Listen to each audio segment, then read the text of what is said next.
शहरातील महिला डॉक्टरने राहत्या घरी गळफास घेऊन जीवन संपवल्याची घटना उघडकीस आली। ही घटना रविवारी दुपारी 2 वाजता घडली आहे। डॉक्टर रश्मी बिराजदार असे मृत डॉक्टरचे नाव आहे।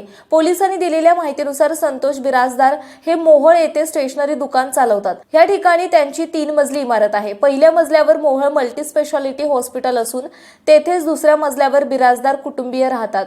रविवारी सकाळी 10:30 वाजताच्या सुमारास दुकानामध्ये काम करण्यासाठी संतोष बिराजदार गेला होता। तो दुकानामध्ये काम करत असताना दुपारी 1:30 वाजताच्या सुमारास हॉस्पिटलमधील कर्मचारी सलीम मकानदार याने संतोष बिराजदार याला संपर्क करून मॅडम यांनी घरामध्ये गळफास घेतल्याची माहिती दिली। यानंतर संतोष बिराजदार हा घरी तेव्हा पत्नी डॉक्टर रश्मी यांनी घरामध्ये छताच्या पंख्याला साडीने गळफास घेतलेला दिसला।